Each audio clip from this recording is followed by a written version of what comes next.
Yo considero que esta reforma laboral de 2017, presentada la iniciativa en 2016, es indiscutiblemente la reforma laboral más importante de la historia. Si no la más importante de la historia, por lo menos sí la más importante de los últimos 40 años. Es una reforma que nace principalmente impulsada por el objetivo del gobierno mexicano de entrar al TPP, al tratado que ha sido muy nombrado por distintos actores políticos, que ahorita pues está en una etapa complicada, por lo menos en cuanto hace a Estados Unidos, pero es una forma de respuesta del gobierno mexicano al TPP en primer lugar. O sea, creo que conviene explicar un poquito la connotación política para entender de dónde viene esta reforma y estas modificaciones. Es precisamente en abril de 2016 que el Ejecutivo Federal presenta esta iniciativa de reforma en materia de justicia laboral, porque de lo que se trata es de modificar todo el sistema que tenemos actualmente de impartición de justicia en la materia laboral, y de manera atípica a otras reformas, esta reforma siguió un proceso legislativo mucho más rápido de lo normal. Prácticamente en un periodo de 8 meses ya estaba aprobada por ambas cámaras, y como se trataba de una reforma constitucional, requería también la aprobación de las legislaturas de los estados. Esto fue lo que pasó el 6 de febrero de 2017, en donde ya 17 de las legislaturas de los estados aprobaron la reforma laboral, de manera que pues ya podemos decir que se trata de una reforma constitucional, por supuesto con los subsecuentes cambios que vendrán a la ley secundaria, y ya se habla, por ejemplo, de la creación de un Código Nacional de Procedimientos Laborales. En fin, lo que estamos por ver es la modificación de todo el sistema de justicia laboral que tenemos prácticamente desde 1931.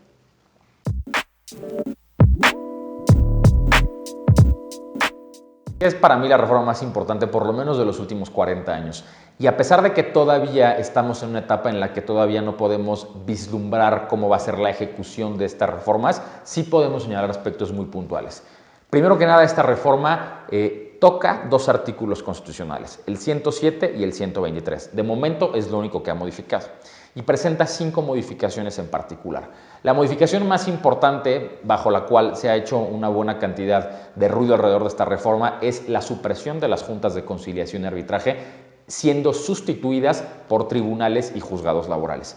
Esto quiere decir que la parte adjetiva del derecho laboral, la parte procesal, va a pasar de ser competencia del Poder Ejecutivo para ser competencia del Poder Judicial, como en prácticamente la mayoría de las materias o en un muy alto número de materias de nuestro país. Se suprimen las juntas de conciliación y arbitraje, se crean tribunales laborales que van a ser los encargados de dirimir las controversias en materia laboral. Es decir, ya no va a existir el tripartismo, por lo menos en las juntas de conciliación, sí va a existir en otros organismos, sino que lo que van a existir son juzgados y tribunales laborales. En segundo lugar, se va a crear un organismo descentralizado federal con personalidad jurídica y patrimonio propio que va a conocer del registro de contratos colectivos, del registro de sindicatos, y que va a conocer también de las conciliaciones individuales en materia federal.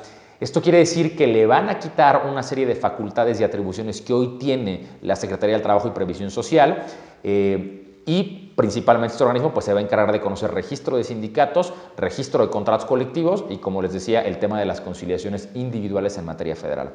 Una tercera figura que se va a crear es la figura de los centros de conciliación.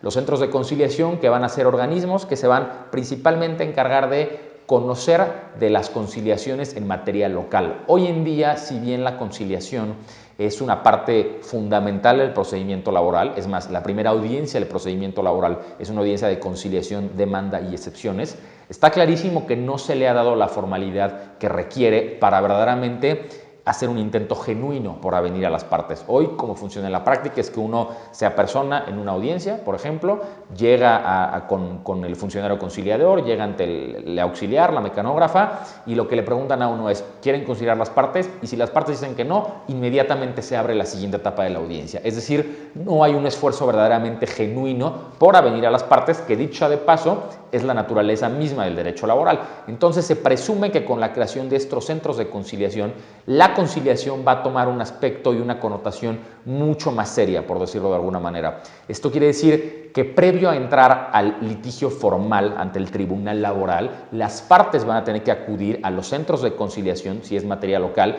y entonces verdaderamente hacer los esfuerzos apoyados por la autoridad para procurar por lo menos un arreglo conciliatorio. Si las partes no llegan a un acuerdo, entonces pasarán a litigar el asunto al Tribunal Laboral. Es la tercera modificación.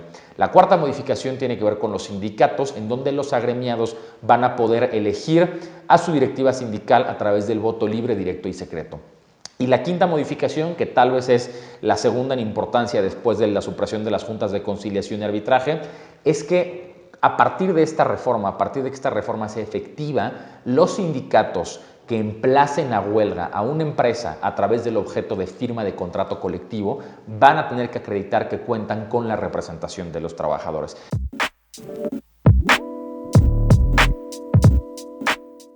Va a ser una modificación sin duda que va a tomar mucho tiempo.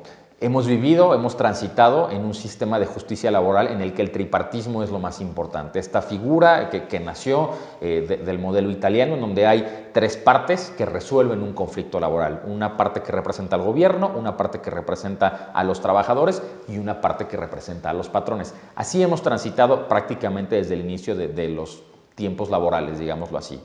Hoy lo que vamos a tener es un juez laboral, es un juzgado laboral, un tribunal laboral, cosa que francamente nunca hemos visto en México, por supuesto en lo que respecta al apartado A del artículo 123. Hemos vivido en el tripartismo, de manera que se presume que con la implantación de jueces y tribunales laborales, la materia laboral que tradicionalmente ha sido tildada de poco profesional, de poco jurídica, de muy política, estimamos que tiene que dar un brinco importante a la profesionalización, no solo de los funcionarios de los tribunales, sino de los propios abogados. Naturalmente el tema administrativo no será una carga fácil, hoy en día las juntas de conciliación tienen muchísimos juicios, de manera que esa transición no va a ser sencilla, pero sí estimamos que va a ser un golpe de autoridad de parte del legislador para profesionalizar la materia laboral, por cuanto hace a los funcionarios encargados de impartir justicia laboral, a los abogados postulantes, que naturalmente debería derivar en procedimientos laborales mucho más expeditos, mucho más rápidos y sobre todo con mucho mayor nivel de detalle de parte de las autoridades que serán las encargadas de resolver los conflictos laborales.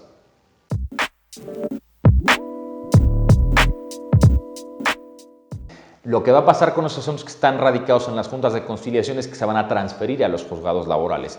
Naturalmente que será una transición nada sencilla, principalmente por el número de juicios que cada una de las juntas en la Ciudad de México tiene, la Ciudad de México y en todo el país en realidad tienen. Esa transición no se estima sencilla, lo que va a pasar es que se van a transferir de un lugar a otro principalmente y, por ejemplo, hoy en día ya tenemos conocimiento que la Junta de Conciliación está haciendo inventario ya de los asuntos que tiene para empezar gradualmente esa transición. Lo que podemos tener absolutamente claro es que se van a respetar los derechos de trabajadores y de patrones, es decir, la gente que esté en un litigio laboral no tiene de qué preocuparse, en realidad será un tema lisa y llanamente administrativo que naturalmente implicará recursos, tiempo y esfuerzo del personal a cargo de las juntas de conciliación y arbitraje, pero de ninguna manera los usuarios de los servicios jurídicos verán vulnerados o afectados sus derechos. Será un tema absolutamente administrativo que requerirá de la diligencia necesaria.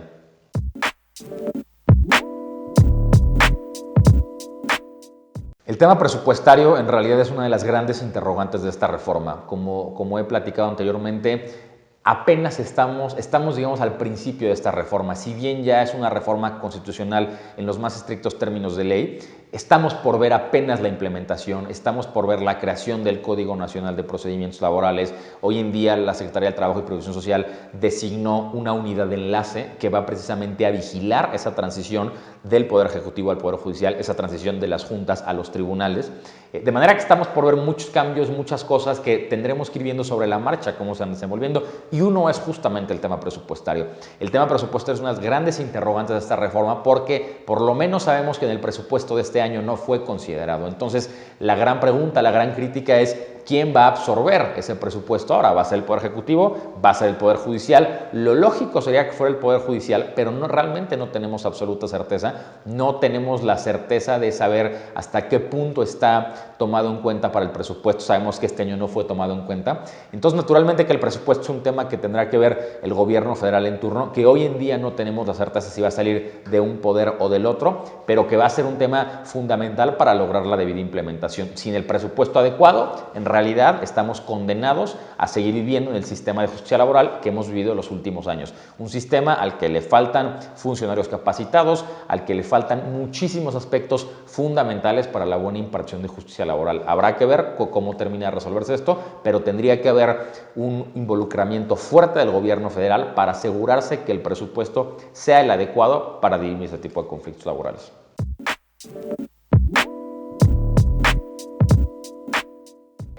Una muy buena cantidad de mexicanos son trabajadores o son patrones y va a haber naturalmente que adaptarse a un nuevo sistema. Hemos vivido en el sistema en donde los juicios duran 5, 10 años, en donde las audiencias se difieren, en donde la conciliación a veces realmente no tiene la connotación que tendría, en donde faltan funcionarios y abogados capacitados.